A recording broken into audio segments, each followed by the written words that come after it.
বিসমিল্লাহির রহমানির রহিম। আসসালামু আলাইকুম। আমি জান্নাত, ওয়েলকাম টু মাই চ্যানেল। কেমন আছো তোমরা সবাই? আশা করি খুব ভালো আছো। আলহামদুলিল্লাহ আমিও ভালো আছি। বন্ধুরা, আমি এখন রান্না করব। এই যে খাসির ভুঁড়ি নিয়ে নিয়েছি। খাসির ভুঁড়ি নিয়ে খুব সুন্দর করে পরিষ্কার করে কেটে কুটে ধুয়ে নিয়েছি। আর আজকে আমি ভুঁড়িটা অল্প, তাই তার জন্য এখানে সুন্দর মতো নতুন ছোট আলু দিয়ে দিচ্ছি। এখানে পেঁয়াজ কুচি, তেজপাতা, রসুন পেস্ট, আদা পেস্ট, পেঁয়াজের পেস্ট, এখানে শুকনা দারচিনি, লবঙ্গ, এলাচ, এখানে শুকনা যাবতীয় উপকরণগুলি আছে। আমি প্রথমত চুলাতে প্যানটা বসিয়েও দিয়েছি। আর এখন আমি আলুগুলা ফ্রাই করে নেব। প্রথমত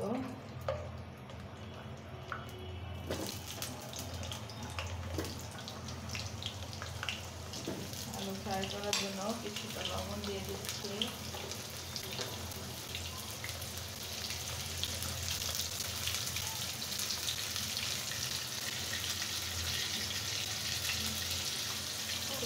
উঠে গেল।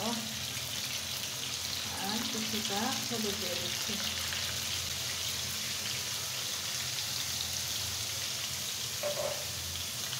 এখন আমি খুব সুন্দর করে এটা ফ্রাই করে নেব।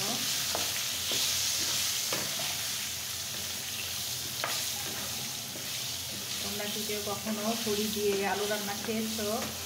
অবশ্যই, যদি খেয়ে থাকো আমাকে অবশ্যই কমেন্ট করে জানিও যে ভুঁড়ি দিয়ে তোমরা কখনো আলু এইভাবে খেয়েছো কিনা। নতুন আলু তো, এই জন্য আর কি আমি একটু একটু করে চিড়ে দিয়েছি মাথাটা, যেন খুব সুন্দরভাবে ভিতরে ঝোলটা যায়।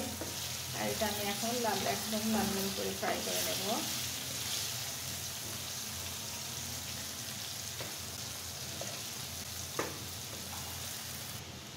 ওগুলো আমি খুব সুন্দর করে ফ্রাই করে নিয়েছি। আমি এখন উঠিয়ে নিচ্ছি।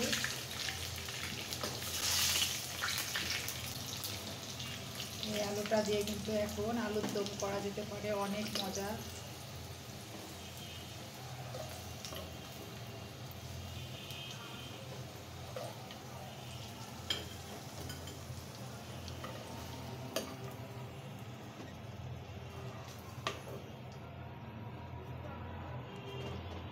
আলুটা আমি উঠিয়ে নিয়েছি, কত সুন্দর লাগছে দেখতে, মাশাআল্লাহ। আমি এখন এই তেলের মধ্যে ফোড়ন দিয়ে দেব। তার জন্য দারচিনি, লবঙ্গ, এলাচ দিয়ে দিলাম। আর কয়টা তেজপাতা দিয়ে দিলাম।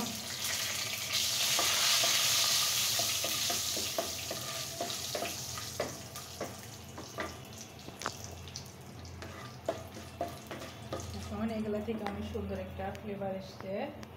1 চামচ পরিমাণ শুকনা আস্ত জিরাটা দিয়ে দিলাম।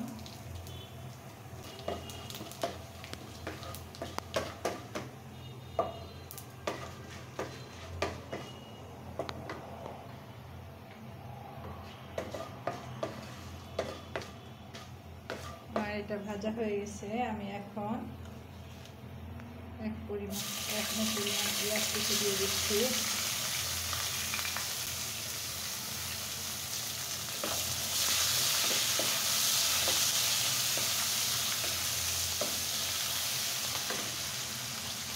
পেঁয়াজটা খুব সুন্দর করে একদম ব্রাউন কালার করে ফ্রাই করে নেব।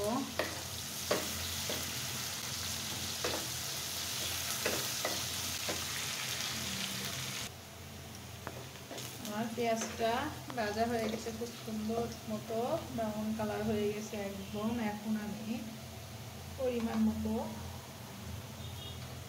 পেঁয়াজ পেস্ট দিয়ে দিচ্ছি।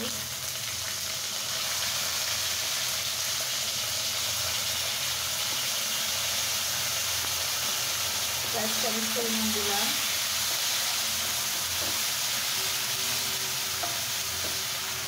আর 2 চামচ পরিমাণ রসুন বাটা আর 2 চামচ পরিমাণ আদা বাটা।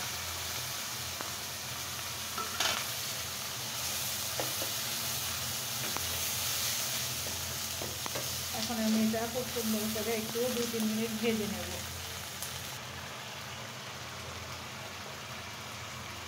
পরিমাণ মতো লবণটা দিয়ে দিলাম।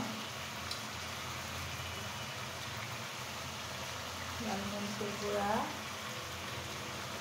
2 চামচ পরিমাণ দিলাম। হলুদ গুঁড়া 1 চামচ পরিমাণ,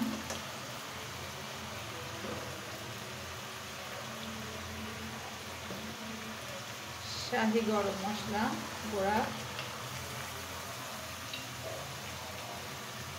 ধনিয়া গুঁড়া, বাস একটু পানি দিয়ে দেব।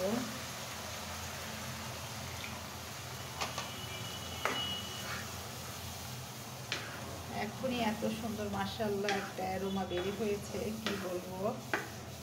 এখনো তো রান্না কিছুই হয়নি, জাস্ট মশলাটা দিয়েছি। এখন আমি খুব সুন্দর করে মশলাটা কষিয়ে নেব। মশলা থেকে তেলটা উঠে গেছে, মশলাটা কষানো হয়ে গেছে। এখন আমি বড়িটা দিয়ে দেব, খাসির বড়ি।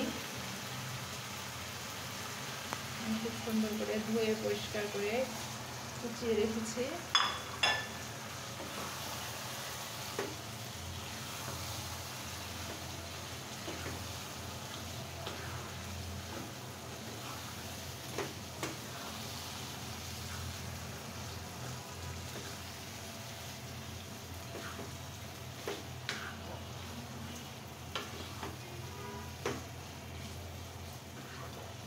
আমি এর সাথে সাথে আলুটাও দিয়ে দেব, কারণ আজকে আলুটা আস্ত তো, তখন সিদ্ধ হতে যদি সমস্যা করে, এই জন্য একসাথে এটা অ্যাড করে দিলাম। বড়ি আর আলু একসাথে কষানো হোক, যদিও আমি এটাকে ভেজে দিয়েছি। তারপরে বন্ধুরা অবশ্যই কমেন্ট করে জানিও তোমরা কখনো বড়ির সাথে এভাবে আলু খেয়েছো কিনা। আমি এখন এটা ঢেকে দেব। থেকে এমনি থেকে পানিটা বের হবে, মনে হয় না পানির প্রয়োজন আছে।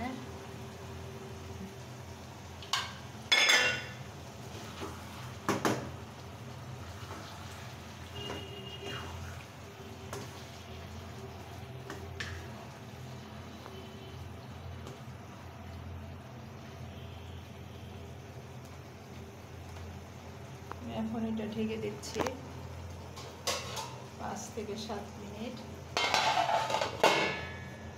এখন আমি অন্যান্য কাজগুলো সেরে নিই।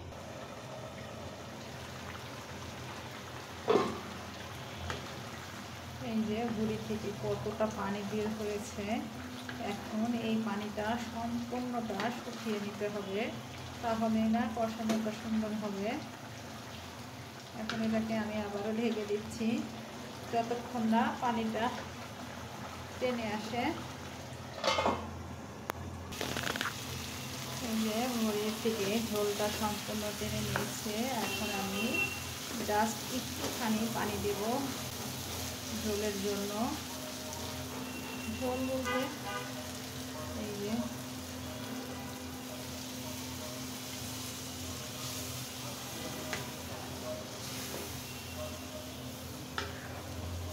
রান্না হলে তো আলুটার ভিতরে খুব সুন্দর মতো একটু সিদ্ধ হবে না, নরম হবে না, এই ঝোলটুকু এর জন্য দেওয়াই লাগবে। এখন আমি এটাকে ঢেকে দিচ্ছি। আর এদিকে আমি এই যে চালের রুটি বানাইছি, এটা দেখতে যাই এদিকে একটু লেগে গেছে। মুড়ির সাথে চালের রুটিটা খাওয়া হবে। বন্ধুরা এই যে আমার বড়ি রান্নাটা হয়ে গেছে, দেখো কত সুন্দর লাগছে, মনে হচ্ছে যেন আমি ডিম রান্না করছি। খাসির বড়ি দিয়ে আলু রান্না করলাম। যাই হোক, বড়িটা অল্প পরিমাণে মনে হলো, এই জন্য কয়টা ছোট আলু, নতুন আলু এই জন্য দিলাম, যে খেতে ভালো লাগবে অবশ্যই। এই যে